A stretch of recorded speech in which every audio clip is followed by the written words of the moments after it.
Hello everyone, welcome back to my channel Tulika's lifestyle. কেমন আছো তোমরা সকলে? আশা করছি সকলে ভীষণ ভালো আছে। আমি আজকে একটু বেশিই ভালো আছি। তো আজকে যাচ্ছে হচ্ছে দুর্গাপুজো উপলক্ষে শাড়ি কিনতে। তো এখন বাজে হচ্ছে সকাল 7:30 মতন। যাচ্ছি হচ্ছে আমি, আমার বাবা, আমার মা আর আমার হচ্ছে মামাতো বোন লিপা। তো তোমরা হয়তো ভাবতে পারো যে এত সকাল সকাল কোথায় যাচ্ছে শাড়ি কিনতে। তো আমি হচ্ছে শান্তিপুর যাচ্ছি শাড়ি কিনতে। শান্তিপুর বঙ্গ তাঁত কাপড়ের যে হাটটা বসে সেখানে প্রতিবারই চেষ্টা করি দুর্গাপুজোর আগে ওই হাটে যাওয়ার। তো ওইখানে গিয়ে তোমাদের সঙ্গে কিছু কালেকশন শেয়ার করব, প্লাস আমি ওইখান থেকে কী কী কিনে নিয়ে আসলাম সেগুলো তোমাদের সঙ্গে শেয়ার করব। আর বঙ্গ তাঁত কাপড় হাটের মানে গেলে পরে মাথাটা পুরোই নষ্ট হয়ে যায়, এত সুন্দর সুন্দর এখানে শাড়ি পাওয়া যায়। তোমরা যদি একবার যাও তাহলে ওইখান থেকে শাড়ি কিনতে যেতে হবে বারবার করে, এতটাই সুন্দর ওইখানে শাড়ি কালেকশন। তো চলো যাওয়া যাক। তোমরা অনেকেই আমাকে অনেকদিন ধরে বলছিলে যে দিদি ভাই কন্টিনিউ ব্লগ দিচ্ছ না কেন। এখন থেকে চেষ্টা করব আমি বেশি করে ব্লগ দেওয়ার, তার জন্য কিন্তু আমার চ্যানেলে চোখ রাখতে হবে। আর ভীষণই সুন্দর সুন্দর ব্লগ আসতে চলেছে, কারণ সামনেই তো দুর্গাপুজোর একটা শপিং আছে, আর সামনে হচ্ছে আমাদের ঘুরতে যাওয়ার প্ল্যানিংও আছে। তো সেই সমস্ত ব্লগ তোমাদের সঙ্গে শেয়ার করব, তার জন্য কিন্তু আমার চ্যানেলে চোখ রাখতে হবে। তো চলো, টোটো রিজার্ভ করা হয়েছে, ওইখানে নিয়ে যাবে, আবার আমাদের ওই টোটোতে করে নিয়ে আসবে। তো চলো, অনেকটাই লেট হয়ে গেছে, যাওয়া যাক। তো এই যে দেখতেই পাচ্ছ বেরিয়ে পড়েছি। আর প্রত্যেকবার দুর্গাপুজোর আগে কিন্তু আমি চেষ্টা করি শান্তিপুর থেকে শাড়ি কেনার, কারণ আমাদের কাছে পিঠে শান্তিপুরই একমাত্র জায়গা যেখানে হোলসেল রেটের অনেক সুন্দর সুন্দর শাড়ি পাওয়া যায়। এমনি তো আমি যে সমস্ত জামা কাপড় পরি বা চুড়িদার পরি সেগুলো সমস্ত কিছু হয় আমি বড় দোকান থেকেই তৈরি করি, নয়তো বেশিরভাগই আমার ওই শপিং মল থেকেই কেনা হয়। তবে প্রত্যেক বছর দুর্গাপুজোর আগে আমি একবার করেই শান্তিপুরে আসি, বছরই একবারই আসা হয় পুজোর আগে। তো এবার একটু তাড়াতাড়ি চলে এলাম, কারণ ভাবলাম যে একটু ভিড় কম থাকতে থাকতে চলে আসি, তাহলে একটু দেখে শুনে নিতে পারবো। এখানে তোমরা অনেক রকম শাড়ি পেয়ে যাবে। আর হ্যাঁ, আমরা গেছিলাম হচ্ছে শান্তিপুরের বঙ্গ তাঁত কাপড়ের যে হাটটা তোমাদেরকে দেখালাম, চারতলা হাট। তো সেই হাটে চলে এসেছিলাম। এখানে অনেক রকমের শাড়ি পাওয়া যায়, বিশ্বাস করো। নতুনত্ব যেই শাড়িগুলো বের হয় বা পুরনো যেই শাড়িগুলো আছে সমস্ত কিছু তোমরা এক ছাদের তলে পেয়ে যাবে।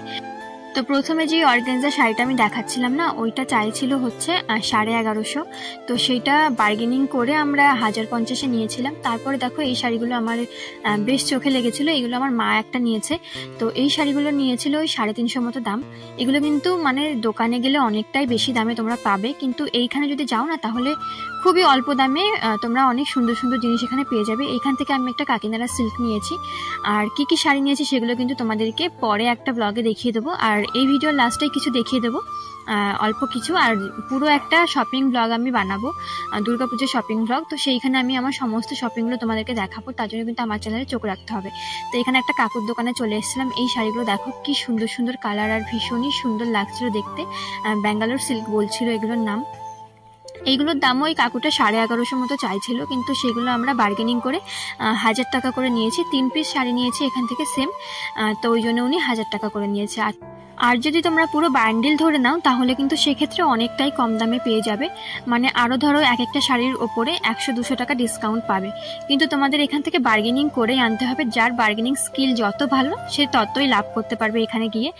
তো এই শাড়িগুলো এখান থেকে আমরা প্রথমে 2টো নিয়ে গেছিলাম, তারপরে আমার মা বললো যে তাহলে মানে আমি একটা শাড়ি দেবো মাকে। তো আমি বললাম তাহলে মা তুমি ওই শাড়িগুলোই নিয়ে নাও। এই শাড়িগুলো এতটাই সফট আর এতটাই নরম ছিল না যে পরে ভীষণই আরাম হবে। তো আমার মা বললো তাহলে চল ওই শাড়িটা আবার নিয়ে নিই। তো আমি আবারও এই দোকানে গিয়ে আর একটা শাড়ি নিয়ে এসেছিলাম। তো এখান থেকে আমি 2 ননদের জন্য 2টো নিয়েছি। কি কি নিয়েছি সেটা কিন্তু বললামই তোমাদেরকে যে আলাদা একটা ব্লগে শেয়ার করব, তার জন্য কিন্তু আমার চ্যানেলে চোখ রাখতে হবে। আর সামনেই তো দুর্গাপুজো, টুকটাক শপিং তো করব, সমস্ত কিছু তোমাদের সঙ্গে শেয়ার করব। আর হ্যাঁ, খুব তাড়াতাড়ি আমাদের ঘুরতে যাওয়ার প্ল্যানিং রয়েছে, তার জন্য কিন্তু আমি প্রচুর শপিং করেছি, সেইগুলো তোমাদেরকে একটা ব্লগের মাধ্যমে দেখিয়ে দেবো। দুর্গাপুজো কিন্তু এখনো অনেকটাই দেরি আছে। তো তোমরা কে কে শপিং করে ফেলেছো বা শপিং স্টার্ট করে দিয়েছো তারা কিন্তু অবশ্যই কমেন্টে জানিও।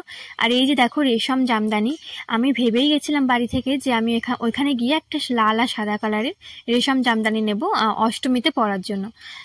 তো আমি ওইখানে গিয়ে অনেক খোঁজাখুঁজির পরে 2টো দোকান দেখেছিলাম। তো প্রথমে যে দোকানটায় গেছিলাম সেই দোকান আমার পছন্দ হচ্ছিল না, তারপর নেক্সট একটা দোকানে গেছিলাম, সেখানে গিয়ে আমার পছন্দ হয়েছে। লাল সাদাই একটা নিয়েছি, অষ্টমীর দিন পরবো। তো তোমাদের সঙ্গে তো সেগুলো অবশ্যই শেয়ার করব। আর এখানে দেখো কত রকমের কালার ছিল। আর এই রেশম জামদানিগুলোর দাম উনি 900 চেয়েছিল, কিন্তু 900ই নিয়েছে, উনি একটা টাকাও কম করেনি। তো বার্গেনিংটা আমরা এখানে গিয়ে করতেও পারিনি, কারণ উনি দিচ্ছিল না শাড়িগুলো 900-র কমে।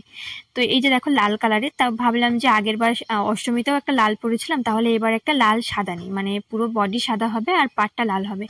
তো ভীষণ সুন্দর জানো তো, এই রেশম জামদানিগুলো এতটাই পাতলা, তোমরা দেখতেই পারছো কতটা ট্রান্সপারেন্ট। আর এই হচ্ছে পুরো শাড়িটার ভেতরে, যেগুলো একটু কালারিং ছিল না সেগুলো আরও মারাত্মক সুন্দর লাগছিল দেখতে, কিন্তু ওই যে আমি বললাম যে সাদা লাল নেব এটা ভেবেই এসেছিলাম, ওই জন্য লাল সাদাই নিয়েছি। তোমাদের কেমন লাগলো অবশ্যই কিন্তু জানিও। হাট মানে যে এখানে খারাপ জিনিস পাওয়া যায় তেমনটা কিন্তু নয়, ভীষণ সুন্দর সুন্দর জিনিস পাওয়া যায় এখানে, চোখ ধাঁধিয়ে যাবে একেবারে। তো এতটাই সুন্দর। আমি এই নিয়ে 4 বার এলাম হাটে। প্রত্যেক বছর না দুর্গাপুজোর আগেই আমি আসি, টোটো ভাড়া করি, তো টোটো করে একবার বাতকুল্লা থেকে আসি, আবার টোটো দাঁড়িয়ে থাকে আমাদের জন্য, শপিং শেষ হলে আবার চলে যাই। তো ওখানে ইন্ডিগো প্রিন্টের যে শাড়িগুলো ছিল ওইগুলো 550 টাকা চাইছিল, হয়তো 500-তে দিয়ে দিত।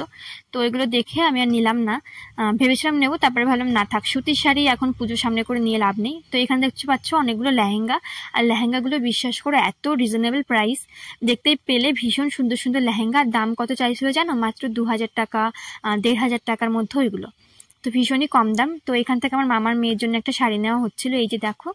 তো এই শাড়িটা আমি ডিটেলসে তোমাদেরকে ভিডিওর একেবারে লাস্টে দেখিয়ে দেবো। এই শাড়িটাই নিয়েছি। তারপর তোমাদেরকে বললাম না যে ব্যাঙ্গালোর সিল্কের একটা দোকানে গেছিলাম, সেখান থেকে প্রথমে 2টো শাড়ি নেওয়ার পরে মা বললো তাহলে আমি ওই শাড়িই নিই। তো মাকে নিয়ে আবার গেছিলাম সেম দোকানে, তো ওইখানে গিয়ে আরও একটা নিয়েছিলাম। আর এই যে দেখো এই শাড়িগুলো এত সুন্দর, মানে তোমাদেরকে যদি মানে ধরিয়ে দেখাতে পারতাম তাহলে হয়তো তোমরা বিশ্বাস করতে, পুরো মাখনের মতো শাড়িগুলো কোয়ালিটি। আর এগুলোর দাম চাইছিল 700 টাকা করে, হয়তো একটু কম নিত, 50 টাকা কি 100 টাকা কম নিত। তো এখানে অনেকগুলো কালার ছিল, মার বেশ পছন্দ হচ্ছিল, বাট মা নিল না লাস্ট অব্দি। তো আমারও কিন্তু বেশ পছন্দ হয়েছিল। আর এখানে কিন্তু সুতির শাড়িগুলো ভীষণ সুন্দর। পুরো হাটটা তো আমি ঘুরে দেখাতে পারবো না, কারণ অনেক দোকান, মানে 500+ দোকান আছে এই হাটের মধ্যে। তো এতগুলো দোকানের শাড়ি আমি কি করে দেখাবো বলো? যেগুলো আমি কিনেছি, মানে যে দোকান থেকে, সেইখানে আমি টুকটাক ব্লগ করেছি, সেখানে গিয়ে টুকটাক আমি ভিডিওগুলো নিয়েছি। তো এখানে দেখো তাঁতের শাড়ি, আর শান্তিপুর মানেই তো তাঁতের শাড়ি, সেটা তো তোমরা সবাই জানো। তো এইখান থেকেও শাড়ি নেওয়া হয়েছে, তো তোমাদেরকে লাস্টে দেখিয়ে দেবো। তো এই ছিল আজকে আমার ভিডিওটা। কেমন লাগলো কালেকশানগুলো সবাই কিন্তু অবশ্যই জানিও। আর এই যে দেখো লাস্টে এই সুতির শাড়িগুলো তোমাদেরকে দেখাচ্ছি। এই সুতির শাড়িগুলো মার্কেটে 400 টাকার কমে তো তোমরা কখনোই পাবে না। তো কোয়ালিটি কিন্তু ভীষণ ভালো ছিল, সঙ্গে পাড় লাগানো ছিল, যে দেখতে পাচ্ছ গোল্ডেন কালারে। এইগুলোর দাম চাইছিল 300 টাকা। তো চলো তোমাদেরকে দেখিয়ে দিই যে কি কি কিনলাম। মানে অর্ধেকটা তোমাদেরকে দেখাবো, যেইগুলো আর কি আমি বাবার বাড়িতে রেখে যাব, শুধুমাত্র সেইগুলোই দেখাবো। আর যেইগুলো আমার মানে শ্বশুর বাড়িতে নিয়ে যেতে হবে আড়ংঘাটাতে, সেইগুলোর শপিং ব্লগটা আমি কিছুদিন পরে আপলোড করব, তোমরা কিন্তু তার জন্য আমার চ্যানেলে চোখ রেখো। তো এই যে দেখো এই শাড়িটা কতটা সুন্দর দেখতে।